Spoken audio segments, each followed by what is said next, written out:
Hello everyone, welcome back to our channel. Today we are explaining about a new topic, understanding globalization.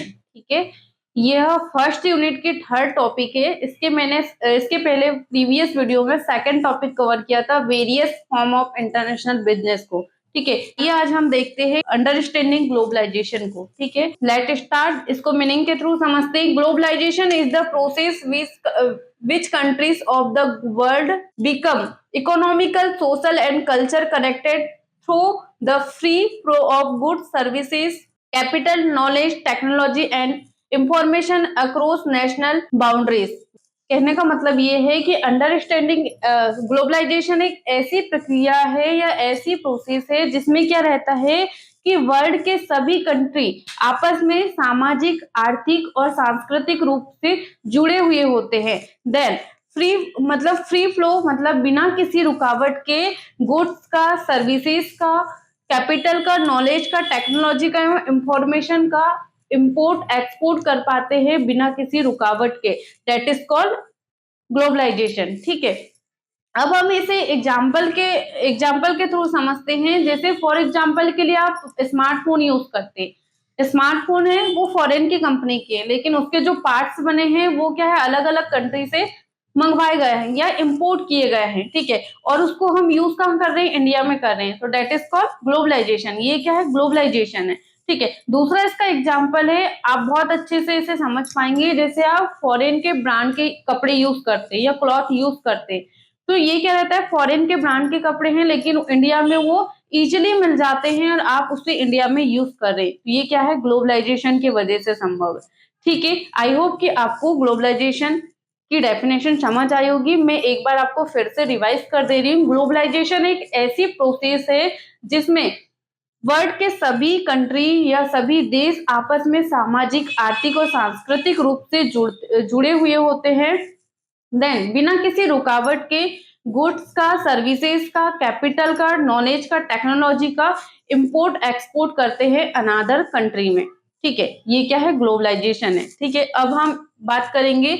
अब मैंने आपको example ऐसे बता ही दिया था, जैसे स्मार्टफोन या कपड़े का एग्जांपल ले सकते हैं आप। ठीक है, अब दूसरा इसमें टॉपिक है वो क्या है, फीचर्स ऑफ ग्लोबलाइजेशन। मतलब ग्लोबलाइजेशन के फीचर्स कौन कौन से होते हैं, देखते हैं उनके कौन कौन से फीचर्स है। तो जो पहला फीचर्स है वो है free flow of goods and service. ठीक है, अब इसे हम समझते हैं कि ग्लोबलाइजेशन का कैसा फीचर्स है।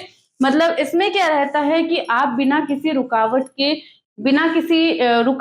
के आप क्या कर सकते हैं, गुड्स एंड सर्विसेज का इंपोर्ट एक्सपोर्ट कर पाते हैं अनादर कंट्री में। तो ये किस वजह से संभव है, ग्लोबलाइजेशन की वजह से संभव है। ठीक है, इसका जो दूसरा फीचर है वो है free flow of capital technology. मतलब बिना किसी रुकावट के अनादर कंट्री में आप कैपिटल डायरेक्ट इन्वेस्ट कर सकते हैं।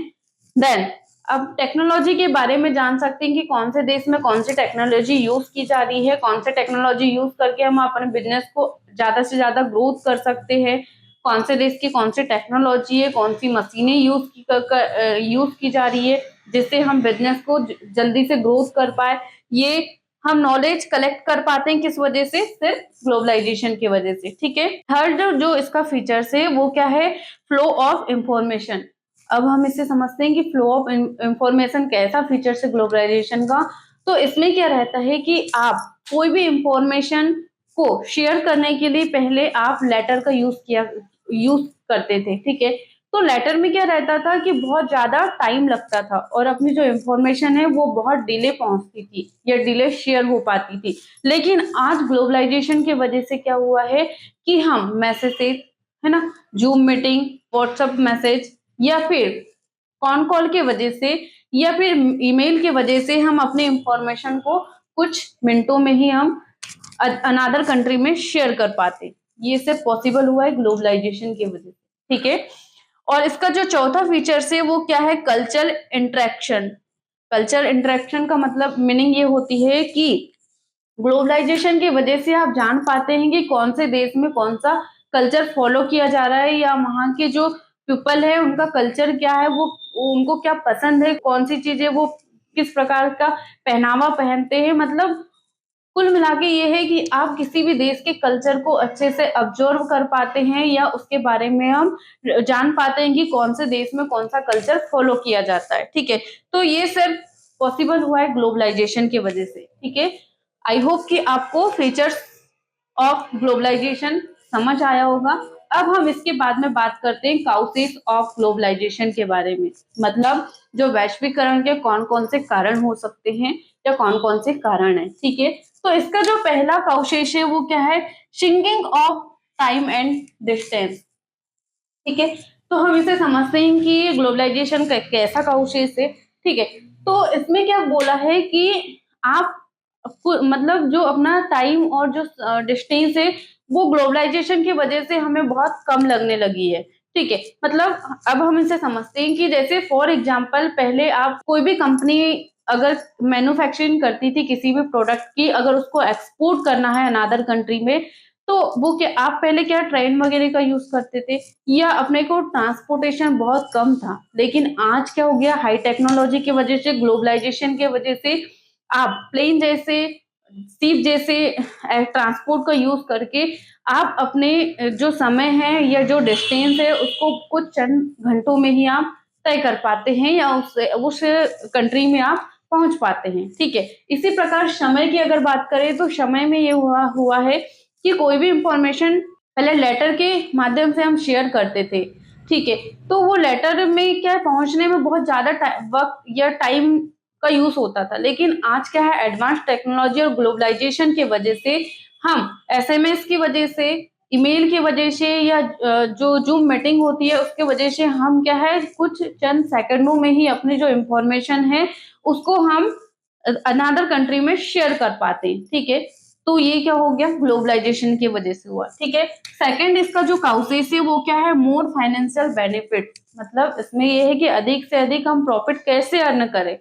ग्लोबलाइजेशन की वजह से कैसे संभव है कि हम अधिक से अधिक प्रॉफिट को अर्न कर पाते हैं। ठीक है, तो हम इसे समझते हैं। पहले क्या होता था, जो कंपनी रहती थी वो सिर्फ अपने ही कंट्री में बिजनेस करती थी। ठीक है, तो जिसके वजह से क्या रहता था, उसके जो प्रोडक्ट की डिमांड है वो कम कम रहती थी, जिससे हम लोग को प्रॉफिट बहुत कम होता था। लेकिन क्या हुआ, और ग्लोबलाइजेशन की वजह से वो वर्ल्ड वाइड बिजनेस करने लगी, जिससे उनके जो प्रोडक्ट की वो डिमांड बढ़ गई, प्रॉफिट बढ़ गया। जिससे क्या रहता है, जो कंपनी रहती है, जो अपने कंपनी रहती है वो देश को और गवर्नमेंट को ज्यादा से ज्यादा प्रॉफिट देने लगी।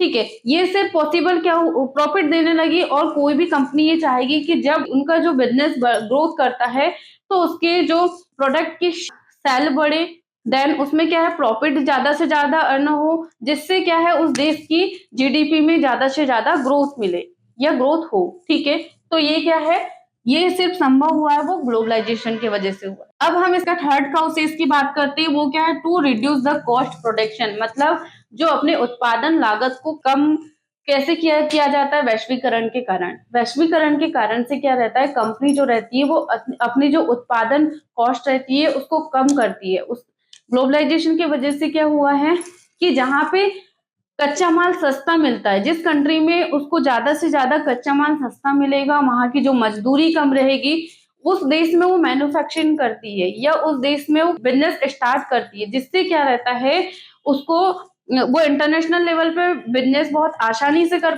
पाती है। उसमें क्या रहता है, उनको प्रॉफिट ज्यादा से ज्यादा अर्न होता है, जिससे क्या है, जो प्रोडक्ट की कॉस्ट है वो बहुत कम मात्रा में होती है। ठीक है, इसका जो फोर्थ नंबर का काउसेस है वो क्या है, हाईटेक इंडस्ट्री, मतलब अब इसे जानते हैं कि ये वे इंडस्ट्री होते हैं या वे उद्योग होते हैं जिसमें क्या रहता है कि एडवांस टेक्नोलॉजी का यूज किया जाता है, आधुनिक मशीनों का यूज किया जाता है, और जो यहाँ पे एक्सपीरियंस पर्सन है या एक्सपीरियंस जो एम्प्लॉयड है उनको यहाँ पे ज्वाइन किया जाता है ना। जिससे क्या रहता है कि जो उनकी कंपनी है वो ज्यादा से ज्यादा ग्रोथ कर सके और ज्यादा से ज्यादा प्रॉफिट अर्न कर सके। तो ये पॉसिबल हुआ है सिर्फ ओनली फॉर ग्लोबलाइजेशन की वजह से। ठीक है, इसका जो फिफ्थ नंबर का काउसेस है वो क्या है, एक्सपेंशन ऑफ मल्टीनेशनल कंपनी। इसका मतलब ये रहता है कि जो पहले कंपनी रहती थी वो सिर्फ अपने ही कंट्री में बिजनेस करती थी, जिसके वजह से क्या रहता है, होता था कि प्रॉफिट बहुत कम कम होता था। देन उनके जो प्रोडक्ट की क्वांटिटी है वो ज्यादा नहीं, उनकी डिमांड ज्यादा नहीं रहती थी, जिसकी वजह से वो कुछ ही प्रॉफिट अर्न कर पाती थी, लेकिन ग्लोबलाइजेशन की वजह से वो वर्ल्ड वाइड बिजनेस करने लगी, अलग अलग कंट्री में वो अपनी ब्रांचेस ओपन करने लगी, जिससे कि जो वो बहुत ग्लोबलाइजेशन की वजह से वो ऑपरेट तो अगर अदर कंट्री में वो अपने ऑफिसेस ओपन करती है तो उसको क्या है, ग्लोबलाइजेशन की वजह से अच्छे से ऑपरेट कर पाती है, जिससे क्या रहता है कि अदर अलग अलग कंट्रियों में अगर उनकी ब्रांचेस ओपन होती है कंपनी की तो उससे प्रॉफिट बहुत ज्यादा होता है। ठीक है, ये सिर्फ पॉसिबल हुआ है वैश्वीकरण के कारण। ठीक है, आई होप कि आज हमने 3 चीजें पढ़ा। एक तो ग्लोबलाइजेशन की डेफिनेशन के बारे में जाना, दूसरा इसका फीचर्स के बारे में हमने बात किया कि कौन कौन से इसके फीचर्स होते हैं, देन थर्ड हमने काउसेस के बारे में बात किया कि ग्लोबलाइजेशन के कौन कौन से काउसेस होते हैं। ठीक है, आई होप कि आपको यह वीडियो अंडरस्टैंड हुआ होगा। Thank you for watching this video. Thank you so much.